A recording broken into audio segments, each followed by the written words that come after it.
Baiklah, Assalamualaikum warahmatullahi wabarakatuh. Perkenalkan, kami dari kelompok 4 yang beranggotakan Estra Oktapriani, Teguh Ariski, Mita Udia, Leni Friska Tamba, dan Cindy Permatasari.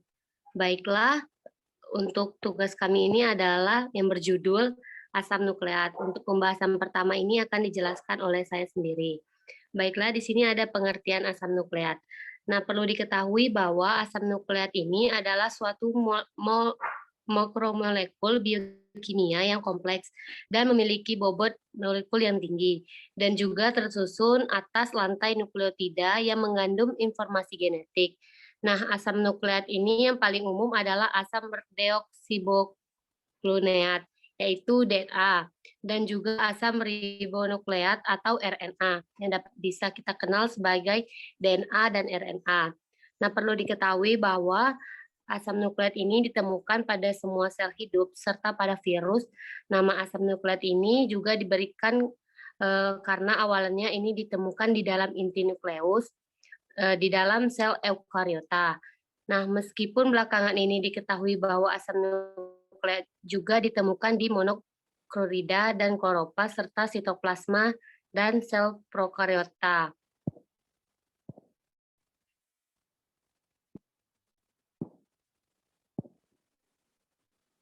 Baiklah, selanjutnya itu adalah sejarah asam nukleat. Nah, sejarah asam nukleat ini pertama kali diketahui oleh Friedrich Meister pada tahun 1844 sampai 1895, adalah orang yang mengawali pengetahuan mengenai kimia dan inti sel. Pada tahun 1868 ini di laboratorium Hofstadter di Tübingen, beliau memilih sel yang terdapat pada nanah bekas pembalut luka. Nah, kemudian sel-sel tersebut dilarutkan dalam asam encer dan dengan cara ini diperoleh inti sel yang masih terikat pada sejumlah protein. Dengan menambah enzim pemecah protein ini, ia dapat memperoleh inti sel saja dan dengan cara ekstraksi terhadap inti sel yang mana diperoleh suatu suatu zat yang larut dalam basa tetapi tidak larut dalam asam. Nah, kemudian zat ini biasanya dinamakan dengan nuklein. Sekarang dikenal dengan nukleoprotein. Nah, menurut Hartati dan Titik pada tahun 2003, asam nukleat sendiri ini adalah asam dalam sel yang memiliki dua jenis, yaitu DNA atau deoksiribonukleik asid atau asam deoksiribonukleat dan RNA. Nah, baik DNA maupun RNA ini memiliki berupa anion dan juga pada umumnya ini terikat pada protein dan memiliki sifat yaitu sifat basa. Nah, misalnya ini DNA ini dalam inti sel ini terikat pada histon. Kemudian senyawa gabungan antara protein dan asam nukleat ini disebut dengan nukleoprotein. Nah, perlu diketahui bahwa molekul asam nukleat ini juga merupakan suatu polimer seperti protein, tetapi memiliki unit penyusunnya yaitu berbentuk nukleotida. Nah, perlu diketahui bahwa ATP ini dalam asam nukleat ini merupakan salah satu contoh nukleotida asam nukleat yang berperan sebagai pembawa energi.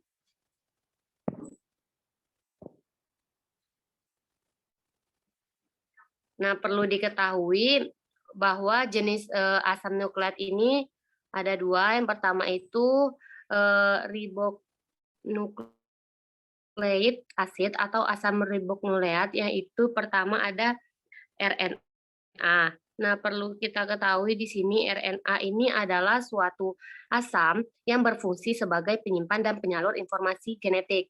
Nah, perlu diketahui juga bahwa RNA ini sebagai penyimpan informasi genetik, misalnya pada materi genetik virus, terutama golongan retrovirus.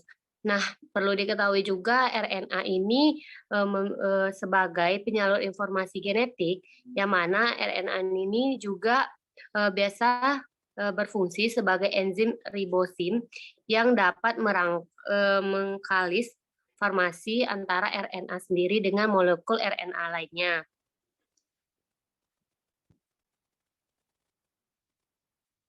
Nah, perlu diketahui bahwa, di dalam komponen RNA ini terdapat itu 4. Yang pertama itu perlu kita ketahui di sini bahwa RNA ini mengandung gula pentosa, basa nitrogen, dan asam fosfat.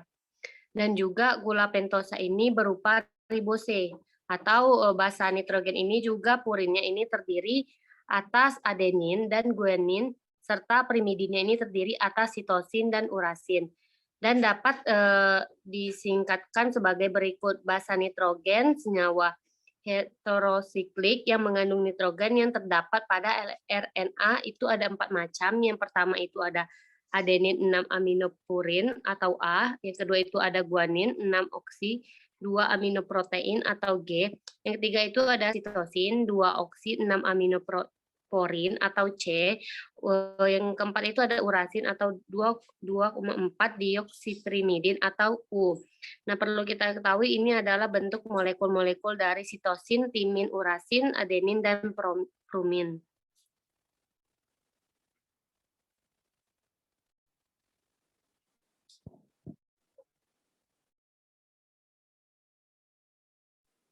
Baiklah, selanjutnya akan dijelaskan oleh Mita Udia. Kepada Mita Udia, kami persilakan.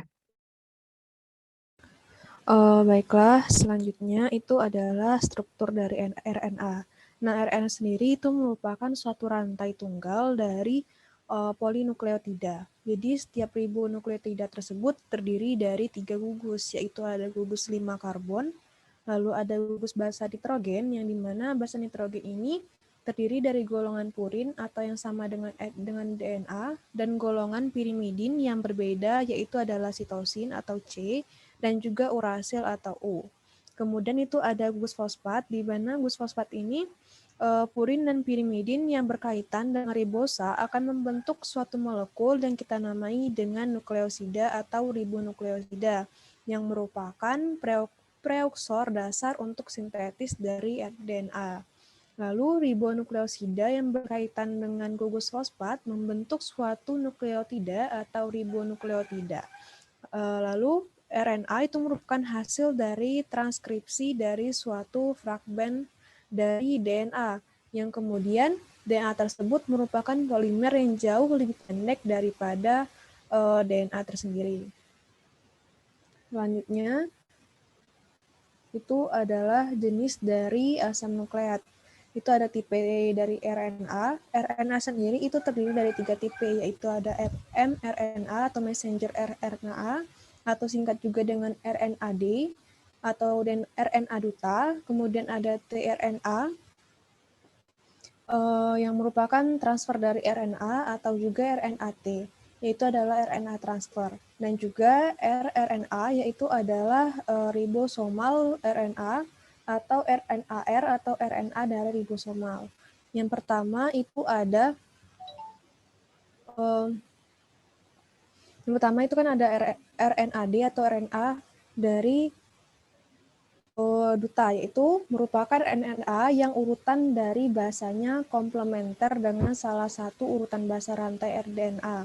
Kemudian RNA ini membawa satu pesan atau kode dari genetik atau kodenya dari kromosom atau dari dalam inti sel ke ribosom yang atau disingkat dengan depositoplasma. Kode genetik RNAD tersebut kemudian menjadi cetakan untuk menentukan dari spesifitas untuk urutan asam amino pada rantai dari polipeptida. RNAD ini berupa rantai tunggal yang relatif panjang. Kemudian itu ada RNAR, di mana RNAR ini merupakan komponen dari struktural yang urutan di dalam ribosom. Kemudian setiap subunit dari ribosom ini terdiri dari 30 sampai 46% dari molekul dari NAR, dan 70 sampai 80%-nya itu terdiri dari protein. Kemudian itu ada dari RNAT, atau RNAT ini merupakan RNA yang membawa asam amino satu persatu ke ribosom. Kemudian pada salah satu ujung RNA ini terdapat 3 rangkaian pendek atau disebut juga dengan antikodon. Suatu asam amino itu akan melekat pada ujung RNA-T yang berseberangan dengan ujung dari antikodon. Pelekatan ini merupakan cara dari berfungsinya RNA-T, yaitu membawa asam amino spesifik yang nantinya berguna dalam sintetis protein, yaitu pengurutan asam amino sesuai dengan urutan dari kodonnya pada RNA-D.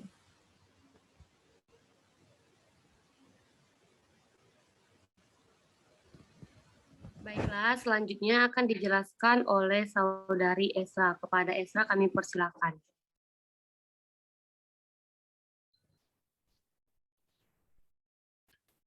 Baiklah, pembahasan selanjutnya yaitu fungsi RNA. Nah, pada sekelompok virus, RNA ini merupakan bahan genetik yang mana ia berfungsi sebagai penyimpan informasi genetik sebagaimana DNA pada organisme hidup lainnya. Nah, ketika virus ini menyerang sel hidup, RNA yang dibawanya masuk ke sitoplasma sel korban, yang mana kemudian ditranslasi oleh sel inang untuk menghasilkan virus-virus baru. Namun, peran penting dari RNA ini terletak pada fungsinya, yang mana sebagai perantara DNA dan protein dalam proses ekspresi genetik.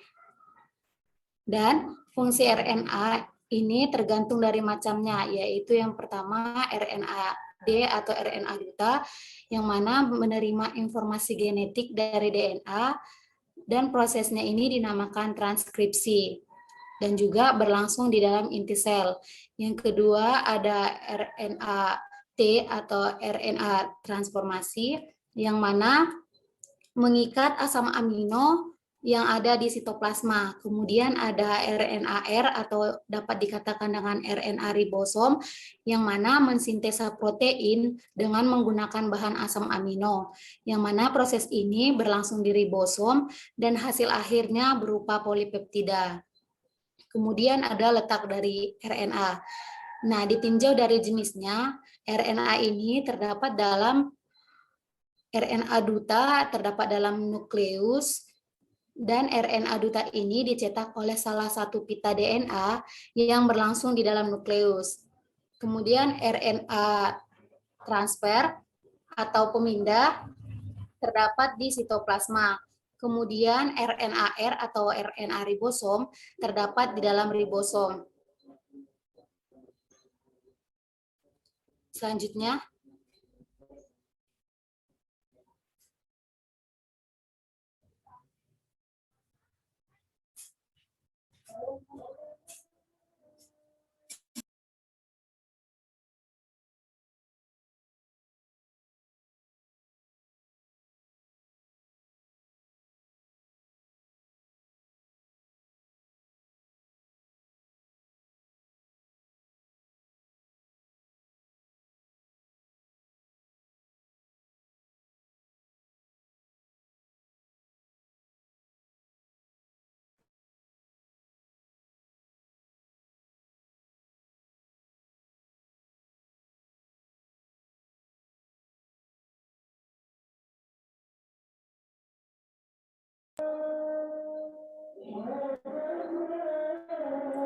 baiklah. Selanjutnya ada kode genetik. Nah, ada beberapa aspek yang perlu diketahui mengenai kode genetik, yaitu yang pertama, kode genetik ini bersifat tidak saling tumpang tindih atau non-overlapping, kecuali pada kasus tertentu, misalnya itu pada bakteriofag.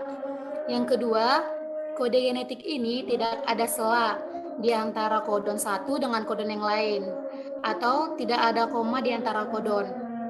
Yang ketiga, kodon ini bersifat degenerotea, yang mana buktinya itu ada beberapa asam amino yang mempunyai lebih dari satu kodon.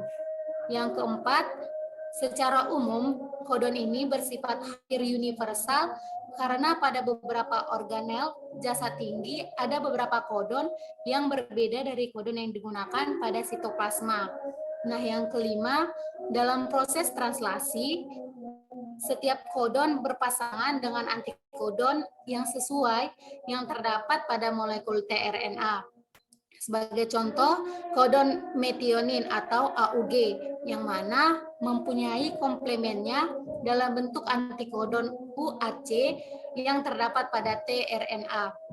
Yang keenam, pada waktu tRNA yang membawa asam amino diikat dalam sisi A pada ribosom, maka bagian antikodonnya berpasangan dengan kodon yang sesuai yang ada pada sisi A tersebut. Kemudian aspek yang terakhir, oleh karena itu, suatu kodon akan menentukan asam amino yang disambungkan ke dalam polipeptida yang sedang disintesis di dalam ribosom. Selanjutnya,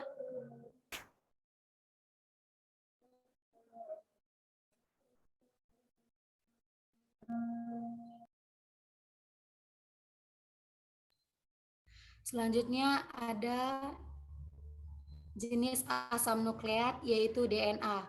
Nah, sejarah DNA.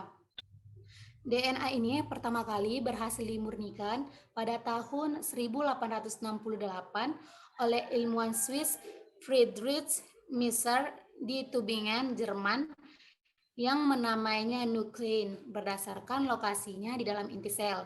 Nah, namun penelitian terhadap peranan DNA ini baru dimulai pada awal abad 20 yang mana bersamaan dengan ditemukannya postulat genetika Mendel.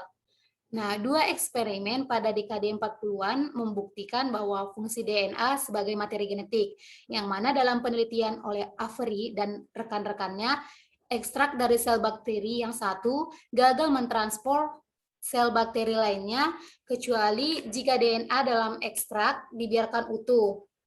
Yang mana eksperimen ini dilakukan Hershey dan Chase yang membuktikan hal yang sama dengan menggunakan pencari jejak radioaktif.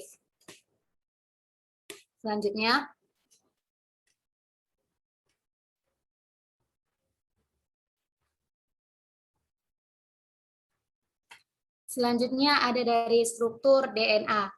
Nah, struktur kimia DNA ini yang membuatnya sangat cocok untuk menyimpan informasi biologis setiap makhluk hidup, yang mana punggung dari rantai DNA ini tahan terhadap bahan kimia, dan kedua untai struktur DNA ini merupakan untai ganda yang sama dengan informasi biologis.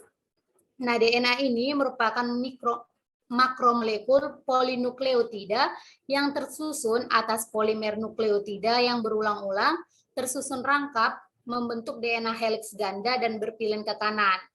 Yang mana setiap nukleotida terdiri dari 3 gugus molekul, yaitu yang pertama gula 5 karbon atau 2-deoksiribosa.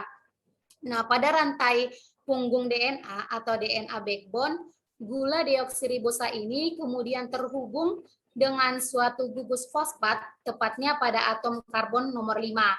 Yang kedua, basa nitrogen yang terdiri dari golongan purin yaitu adenin yang dilambangkan dengan A dan guanin yang dilambangkan dengan G.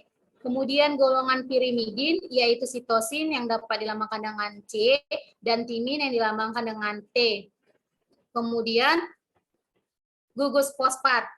Nah, molekul nukleotida berupa gula dan fosfat saling terikat memberikan bentuk 2 untai rantai panjang yang spiral. Dapat teman-teman lihat seperti gambar yang telah kami terterakan pada PPT. Yang mana bentuk spiral ini disebut sebagai double helix pada DNA. Nah, basa-basa nitrogen melekat pada molekul gula fosfat sebagai tulang punggung dengan ikatan kovalen. Yang mana di sini dapat kita beranggap bahwa DNA adalah sebuah tangga berpilin yang mana pegangan dan rangka tersebut terbuat dari gula fosfat. Sedangkan basa nitrogennya ini merupakan anak tangganya. Nah, DNA ini terdiri atas molekul nukleotida yang mengandung gugus fosfat dan basa nitrogen, yaitu adenin, timin, guanin, dan sitosin. Yang mana basa nitrogen adenin ini hanya akan terikat dengan basa nitrogen timin, sedangkan sitosin hanya akan berikatan dengan guanin. Kemudian, basa nitrogen tersebut akan terhubung ke suatu gula deoksiribosa pada rantai punggung DNA-nya. Nah, gula deoksiribosa ini merupakan modifikasi dari gula ribosa yang mana dengan 5 atom karbon dan atom karbon nomor 2 itu kehilangan atom oksigennya. Oleh karena itu, gula tersebut dinamakan deoksi yang berarti kehilangan oksigen. Selanjutnya,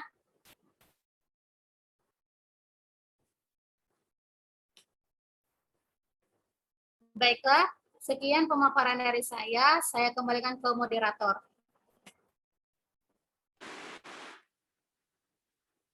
Baiklah, terima kasih kepada Saudari Esra. Untuk penjelasan selanjutnya akan dijelasi oleh Saudari Leni. Kepada Leni dipersilahkan. Baiklah, selanjutnya yaitu replikasi DNA. Maaf, struktur DNA. Berikut susunan struktur kimia komponen penyusun DNA. Baik purin ataupun pirimidin yang berkaitan dengan deoksiribosa membentuk suatu molekul yang dinamakan nukleosida atau deoksiribonukleosida yang merupakan prekursor elementer untuk sintesis DNA. Prekursor merupakan suatu unsur awal pembentukan senyawa deoksiribonukleosida yang berkaitan dengan gugus fosfat. DNA tersusun dari 4 jenis monomer nukleotida, keempat basa nitrogen. Nitrogen nukleotida di dalam DNA tidak berjumlah sama rata. Pada setiap molekul DNA, jumlah adenin selalu sama dengan jumlah timin. Demikian pula jumlah guanin dengan sitosin selalu sama. Fenomena ini dinamakan ketentuan Chargaff adenin, selalu berpasangan dengan timin, dan membentuk 2 ikatan hidrogen. Adenin berikatan dengan timin, sedangkan sitosin yang berpasangan dengan guanin dan membentuk 3 ikatan hidrogen. DNA merupakan makromolekul yang struktur primernya adalah polinukleotida rantai rangka berpilin. Struktur ini diibaratkan sebagai sebuah tangga. Anak tangganya adalah susunan basa nitrogen dengan ikatan adenin dan timin dan guanin dengan sitosin. Kedua tulang punggung tangganya adalah gula ribosa. Antara mononukleotida satu dengan yang lainnya berhubungan secara kimia melalui ikatan fosfodiester. Slide selanjutnya.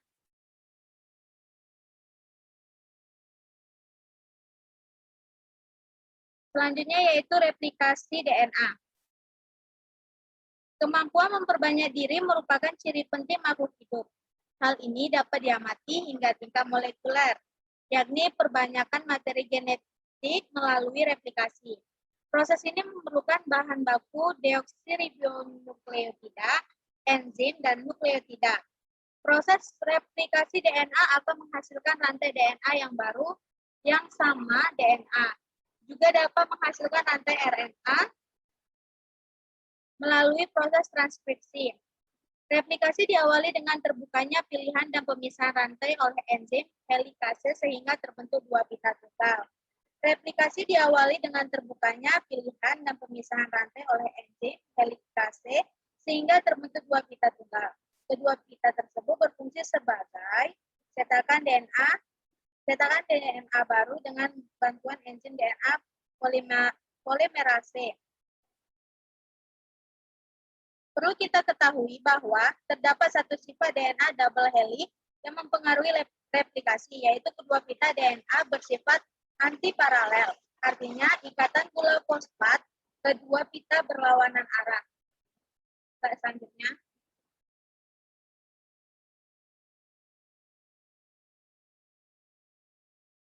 Nah, berikut adalah beberapa model replikasi DNA dapat dibedakan menjadi 3. Yang pertama, model konservatif.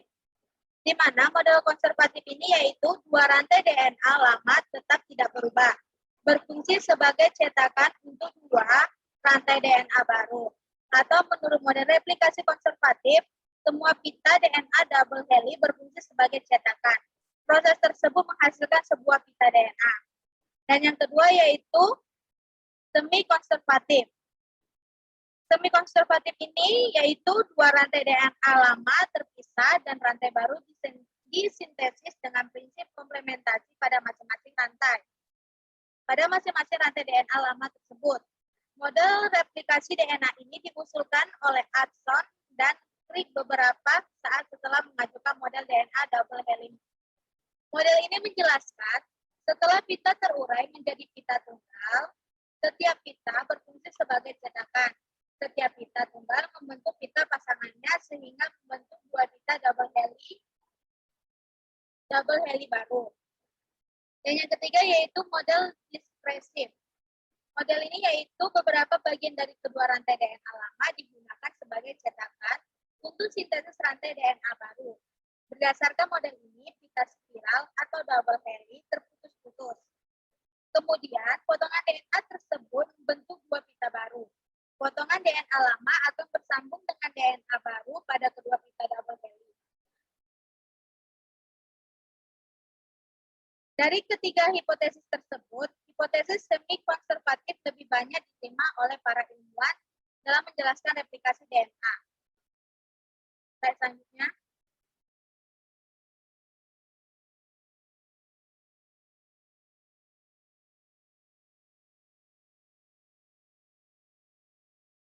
Selanjutnya itu identifikasi DNA. Identifikasi DNA adalah upaya untuk membandingkan antara profil DNA barang bukti dengan pembanding sehingga dapat disimpulkan apakah profil DNA barang bukti cocok dengan pembanding atau tidak. Pola pewarisan spesifik pada DNA inti dan DNA mitokondria menentukan teknis identifikasi DNA. Identifikasi DNA ini dapat dilakukan dari semua sel tubuh yang memiliki inti. Identifikasi DNA sampel terdiri atas 5 langkah. Yang pertama yaitu pemeriksaan pendahuluan terhadap sampel. Yang kedua ekstraksi DNA. Yang ketiga amplifikasi DNA yang telah diekstrak menggunakan PCR. Yang keempat pemisahan dan visualisasi profil DNA. Dan yang kelima membandingkan dan interpretasi profil DNA. Baiklah, sekian dari penjelasan saya. Saya kembalikan ke moderator. Baiklah, terima kasih kepada Saudari Leni. Untuk penjelasan selanjutnya akan dijelaskan oleh Saudari Aris. Kepada Aris, kami persilahkan.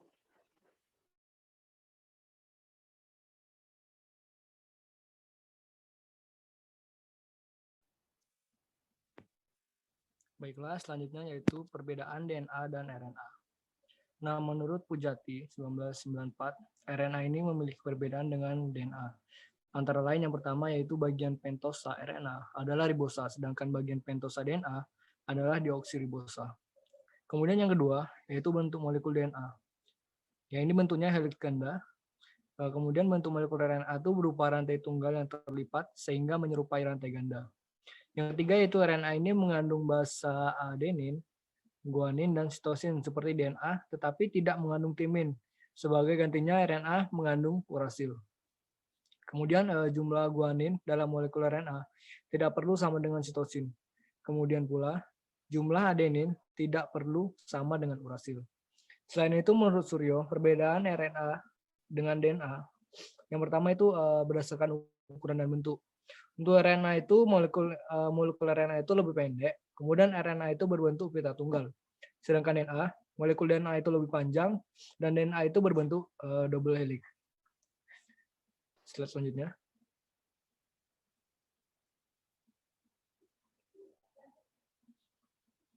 Nah, untuk perbedaan yang kedua yaitu berdasarkan susunan kimia.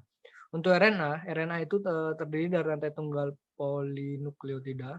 Setiap nukleotida RNA itu terdiri dari 3 komponen, meliputi yang pertama gula ribose, fosfat, dan basa nitrogen, yang dapat dibedakan menjadi 2 tipe dasar. Yang pertama yaitu primidin. Nah, basa ini dibedakan lagi atas sitosin S dan urasil U. Kemudian purin, bahasa ini dibedakan lagi atas adenin, A, dan guanin.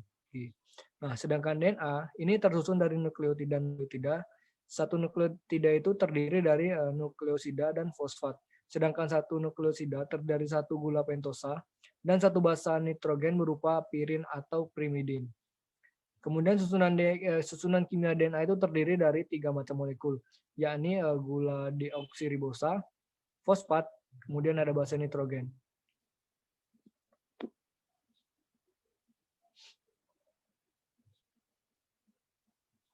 Selanjutnya yaitu berdasarkan lokasi. Untuk RNA ini letaknya itu tergantung dari macamnya, yakni RNA D atau RNA duta itu terdapat di dalam nukleus. RNA D ini dicetak oleh salah satu pita DNA yang berlangsung di dalam nukleus. Kemudian ada RNA P atau RNA pemindah atau RNA T, RNA transfer. Ini terdapat di sitoplasma. Kemudian ada RNA R atau RNA ribosom itu terdapat di dalam ribosom.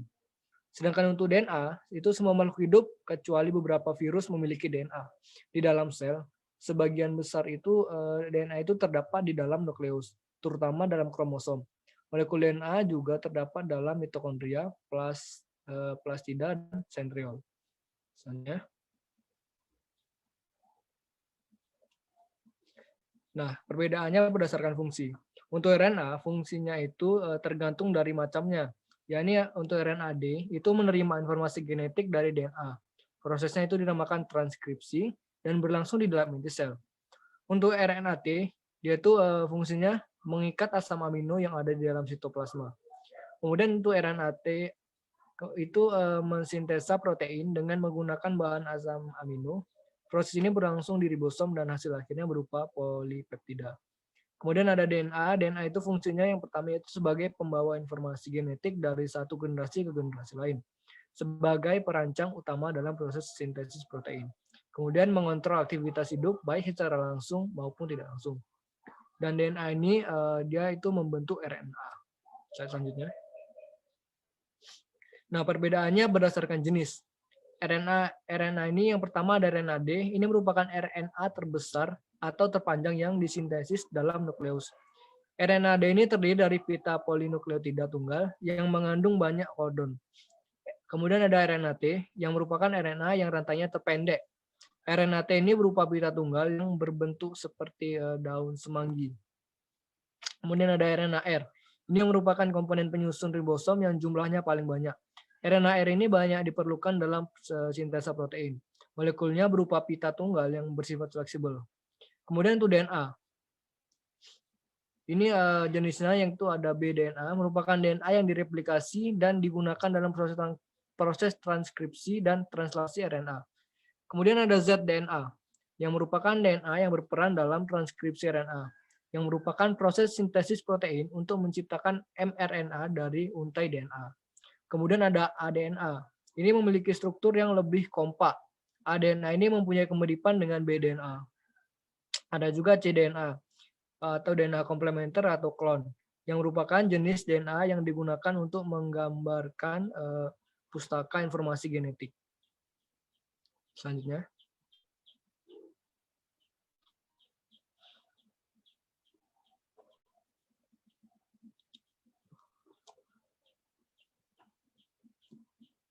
Selanjutnya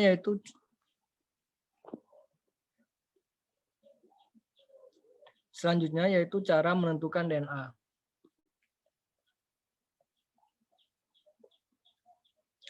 Nah, terdapat beberapa cara untuk menentukan DNA. Yang pertama itu jaringan hewan dan alkali hangat. Nah, RNA ini akan terpecah menjadi komponen nukleotida yang larut di dalam asam, dan DNA ini sulit dipecah atau dirusak oleh alkali. Kemudian ada metode Schneider. Nah, jaringan dan asam trikloroasetat panas dan diperkirakan DNA itu dapat diuji oleh reaksi kalorimetri dengan fenilalanin, yang mana akan bereaksi dengan purin deoksiribosa dan tidak bereaksi dengan purin ribosa. Kemudian ada metode Veligen.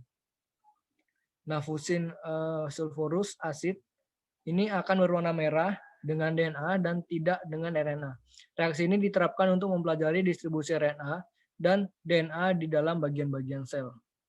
Kemudian ada secara spektroskopi. Ini pengukuran absorpsi cahaya oleh RNA dan DNA pada 260 nanometer, di mana spektra cincin purin dan pirimidin asam nukleat menunjukkan maksimal.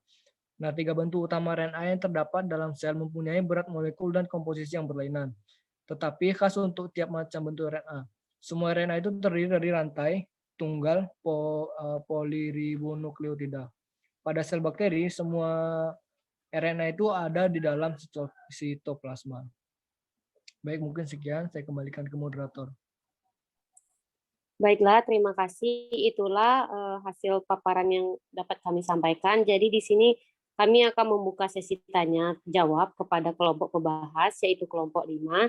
Apabila ada pertanyaan dari kelompok pembahas, yaitu kelompok 5, yang bertanya kepada kelompok kami persilahkan.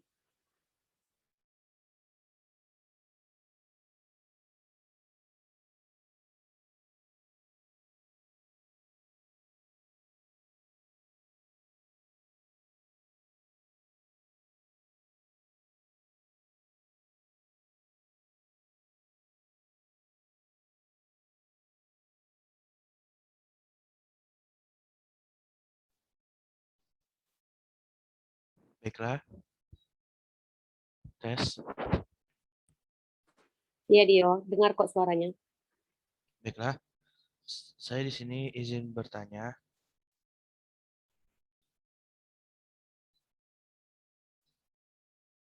Silahkan, Dio. Baik. Nah, apakah anak kembar identik ini memiliki DNA yang identik pula? Terima kasih. Baik, terima kasih kepada saudara Dio. Apabila teman-teman ada yang ingin bertanya lagi, kami persilahkan. Baiklah, kelompok penyaji, saya ingin bertanya. Ya, silahkan Saudari Sinta. Jadi saya ingin bertanya mengenai kelompok tadi yang bahas tentang DNA. Jadi menurut kelompok kalian, bisa jelaskan bagaimana cara DNA ini melaksanakan fungsinya sebagai penyampaian informasi genetik pada keturunannya. Terima kasih. Baik, terima kasih kepada Saudari Sinta. Apakah ada pertanyaan lagi dari kelompok pembahas?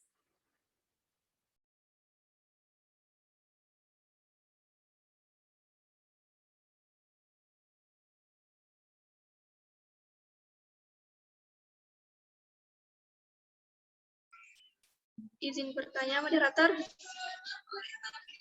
Ya, silakan Erina. Saya Erina Sapura, izin bertanya kepada kelompok penyaji, yang mana mengapa pada sukuen bahasa di rantai DNA, timin selalu berpasangan dengan adenin dan guanin selalu berpasangan dengan citosin. Terima kasih. Sama-sama Erina. Apakah ada pertanyaan lagi dari kelompok pembahas? Jika ada, kami persilahkan. Izin bertanya, moderator. Silahkan Marwina. Baiklah, kami dari kelompok pembahas izin bertanya kepada kelompok penyaji. Seperti yang telah kelompok penyaji jelaskan tadi, replikasi melibatkan berbagai macam protein ataupun enzim. Nah, yang ingin saya tanyakan adalah, coba saudara berikan penjelasan mengenai proses replikasi DNA secara bertahap. Terima kasih. Sama-sama Marwina. Apakah ada pertanyaan lagi dari kelompok pembahas? Jika ada, kami persilahkan. Izin bertanya, moderator. Silakan Saudari Gadis. Saya ingin bertanya kepada kelompok penyaji, apa saja asam nukleat penyusun virus, hewan, dan tumbuhan? Terima kasih. Sama-sama Saudari Gadis. Baiklah, untuk pertanyaannya kami tampung dulu. Berikan kami waktu untuk menjawab pertanyaannya.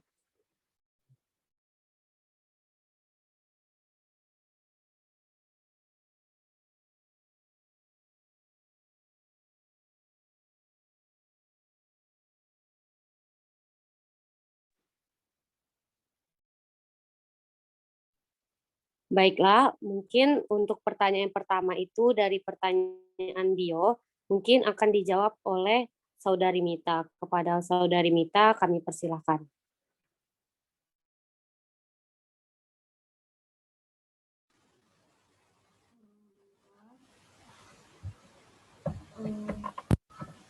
Pertanyaannya dari Dio, yaitu apakah DNA dari anak kembar identik itu sama atau tidak. Nah, jadi anak kembar identik itu kan terbentuk dari suatu sel telur dan satu sel sperma yang sama. Nah, setelah terjadi kontraksi atau pembuahan, harusnya itu kan sel berkembang menjadi satu juga saja. Namun pada kembar identik, setelah kontraksi sel telur dan sperma menyatu, maka akan membelah menjadi dua zigot. Nah, selanjutnya kedua zigot tersebut baru tumbuh berkembang masing-masing menjadi dua individu. Karena berasal dari satu sel telur dan sperma yang sama, maka anak kembar identik tersebut memiliki DNA yang sama pula. Ya, karena dari satu sel telur dari ibu dan satu sel sperma dari ayah yang sama. Nah, DNA atau deoksiribonukleat ini terdiri dari kromosom yang mengandung informasi genetik. Informasi genetik inilah yang menentukan segala ciri dan sifat tubuh dari anak tersebut, mulai dari warna rambut, mata, struktur otot, dan lain-lainnya.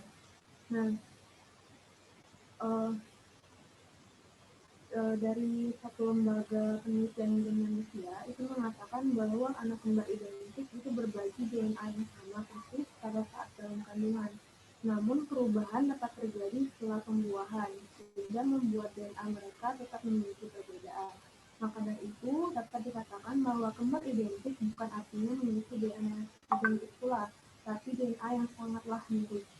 Nah, itu dapat kita lihat dari anak-anak kembar identik yang lainnya, yang mana DNA membawa informasi genetik mereka itu tidak identik, meskipun perbedaannya hanya sedikit atau mungkin menurut kita itu sulit untuk dibedakan, tapi pada dasarnya memang ada yang berbeda.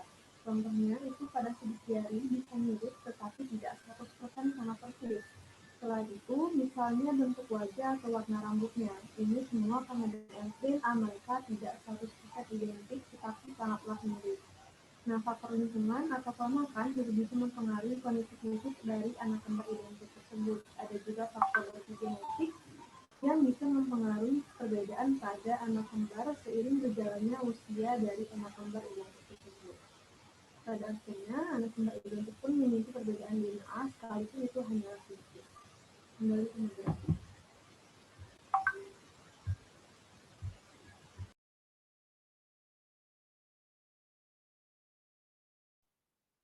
Baiklah, terima kasih kepada Saudari Mita. Kepada Saudara Dio, bagaimana? Apakah ada kritikan ataupun tambahan pertanyaan? Kami persilahkan.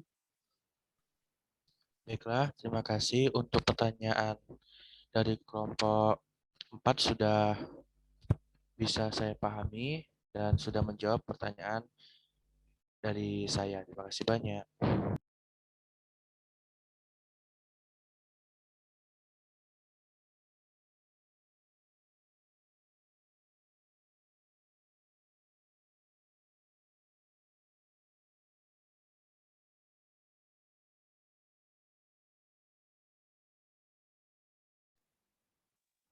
Baiklah, kita lanjut untuk pertanyaan dari Saudari Sinta. Untuk pertanyaan Saudari Sinta akan dijawab oleh Saudari Leni. Kepada Leni kami persilahkan. Baik, di sini saya akan menjawab pertanyaan dari Sinta. Yang pertanyaan yaitu bagaimana cara DNA melaksanakan fungsinya sebagai penyampai informasi genetik pada keturunannya. Nah, DNA melakukan proses replikasi pada salah satu tahap dalam siklus sel di mana DNA replikan sama persis dengan DNA parental. Nah, masing-masing untai DNA dapat berfungsi sebagai template atau replikasi semi-konservatif, sehingga informasi genetik dari generasi ke generasi dapat dikonservasi.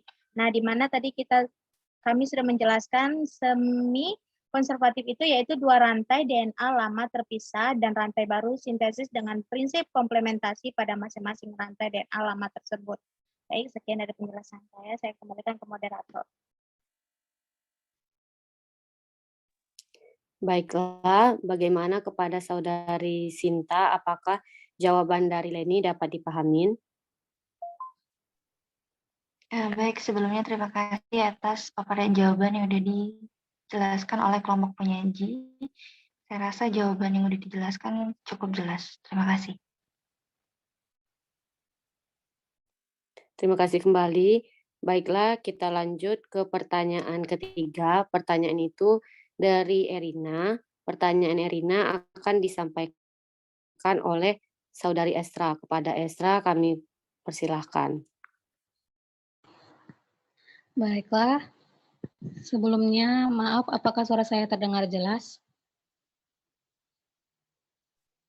Jelas.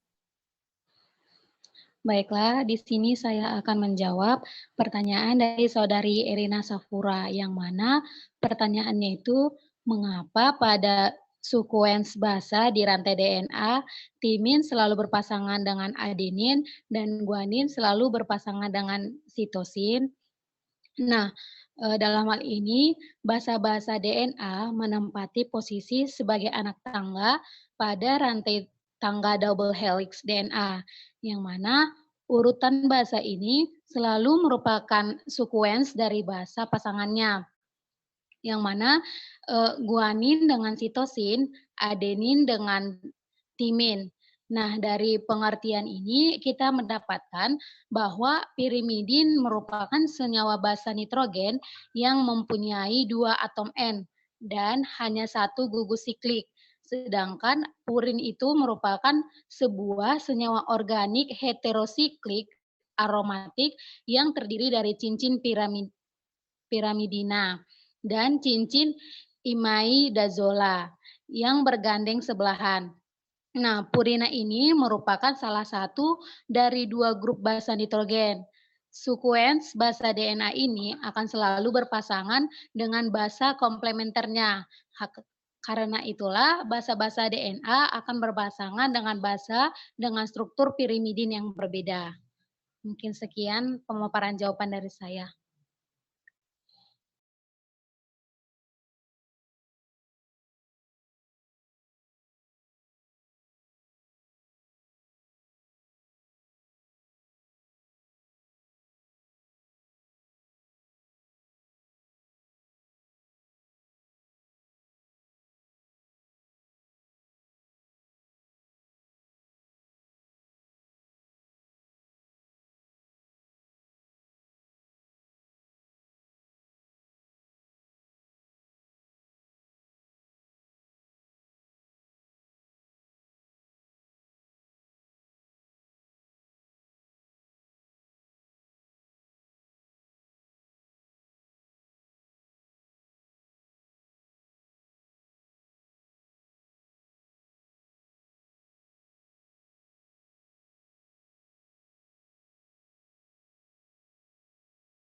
Baiklah, terima kasih atas paparan jawaban dari Saudari Esra. Saya rasa cukup jelas atas jawabannya. Terima kasih. Baiklah, terima kasih kepada Erina. Selanjutnya akan dijawab oleh Aris. Kepada Aris dipersilahkan. Baik, terima kasih. Nah, untuk replikasi yang melibatkan berbagai macam protein, kemudian penjelasan dari proses replikasi DNA bertahap. Yang pertama itu replikasi DNA ini dimulai dari titik ori atau origin of replication. Nah, proses awal ini diawali dengan pembentukan garpu replikasi. Kemudian enzim girase itu mulai bekerja dengan melepaskan lilitan DNA yang diputus adalah ikatan hidrogennya. Kemudian enzim-enzim helikase ini memisahkan untaian ganda-ganda DNA yang double strain dengan menjadi single strain pada ori sekiga sehingga terbentuk garpu replikasi. Nah, kemudian dua untaian DNA yang sudah terpisahkan distabilkan oleh protein penggabung rantai tunggal atau single strain binding protein agar protein tersebut tidak mudah patah dan terurai serta terdegradasi. Kemudian enzim polimerase DNA 3 itu menggabungkan bahan pembentuk DNA menjadi DNA baru. Enzim ini mengkatalis penambahan atau deoksiribonukleosida pada ujung 3 pada untaian DNA. Ujung hidroksil 3 ini akan bereaksi dengan ujung 5 dari nukleotida bebas. Kemudian nukleotida bebas ini secara kontinu akan ditambahkan selama perpanjangan untaian DNA baru. Jadi untaian DNA itu tumbuh dari ujung 5 ke 3. Karena kedua untaian dari helix DNA ini tersusun antiparalel, maka pada garpu replikasi. Sintes DNA itu dengan arah 5-3 ini berlangsung secara kontinu pada satu untaian leading strand, sedangkan untaian yang lain arah 35 akan mengikuti melalui proses pembentukan penggalan-penggalan atau fragmen DNA pendek atau sama dengan disebut fragmen Okazaki. Kemudian pada lagging strand, aktivitas polimerase DNA ini diawali oleh pembentukan RNA primer yang katalisis oleh enzim primase RNA sampai pembentukan fragmen Okazaki selesai. Kemudian RNA primer ini dihancurkan dan dilepas bagian yang kosong dan digantikan oleh DNA. Kemudian dikatalis oleh enzim polimerase DNA 1 yang memiliki fungsi ganda yaitu menggabungkan dan menguraikan. Mungkin sekian dari saya. Baiklah, terima kasih kepada Aris. Kepada kelompok penanya, bagaimana atas jawabannya? Baik, terima kasih atas jawabannya. Kami rasa sudah cukup jelas. Terima kasih.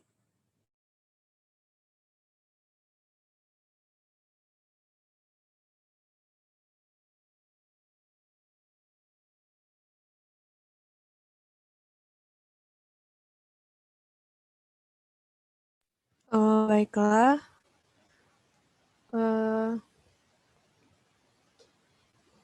Untuk pertanyaan selanjutnya akan dijawab oleh Cindy. Stopin recordnya.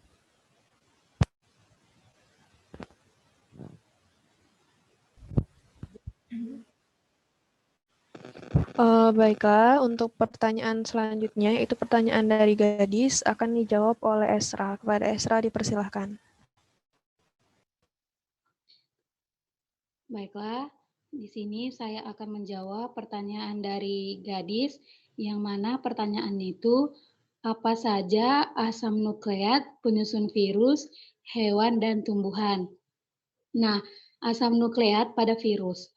Ukuran virus terlalu kecil untuk dapat dilihat dengan mikroskop cahaya biasa dan lolos dari saringan bakteri. Nah, virus hanya dapat diamati dengan mikroskop elektron dan tidak tersusun atas sel-sel, yang mana semua virus mempunyai senyawa asam nukleat, baik DNA dan RNA, sebagai bahan inti. Namun, semua virus hanya mengandung DNA atau RNA. Nah, komponen satuan protein, struktur yang membungkus asam nukleat virus dinamakan kapsomer. Dan kumpulan kapsomer-kapsomer yang membungkus asam nukleat tersebut dinamakan dengan kapsid, yang mana struktur kapsid dan asam nukleat. Kemudian, asam nukleat penyusun pada hewan dan tumbuhan. Nah, sel hewan dan tumbuhan mempunyai sebuah organel yang disebut nukleus, yang mana di dalamnya terdapat DNA, RNA, dan protein, yang mana berdiameter 10-20 mm, dan berfungsi sebagai pengendali kehidupan sel, mengatur pembelahan sel, dan mengatur pewarisan sifat. Nah, pada organisme eukariotik, kecuali sel darah merah, mamalia dewasa, dan sel floem, inti sel terlindung oleh selaput inti. Dan bagian penting nukleus di sini adalah yang pertama, karioteka yang terdiri dari 2 lapis berfungsi sebagai pembungkus dan pelindung inti. Nah, selaput luar inti ini berhubungan dengan retikulum endoplasma. Yang kedua, matriks atau nukleoplasma, yang mana merupakan cairan inti berbentuk gel yang mengandung substansi kimia seperti ion, protein, enzim, nukleotida, dan benang kromatin. Nah, benang kromatin ini sendiri terdiri dari untaian DNA yang terikat dengan protein dasar atau histon. Dan benang yang memendek, menebal, dan mudah menyerap zat warna yang disebut dengan kromosom. Kemudian yang ketiga ada nukleolus atau anak inti yang mengandung DNA dan salinan gen yang memberi DNA. Yang mana fungsinya ini sebagai sintesis pada DNA. Mungkin sekian moderator. Baiklah, bagaimana pada saudari gadis atas jawabannya?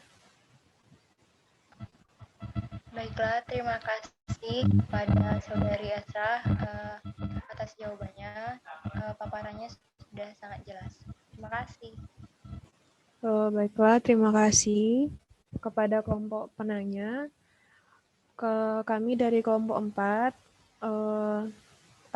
terima kasih atas telah menyaksikan presentasi dari kami. Kami akhiri. Wassalamualaikum warahmatullahi wabarakatuh. Waalaikumsalam warahmatullahi wabarakatuh. Cindy kau kemana? Orang nyariin. Tapi aku mati.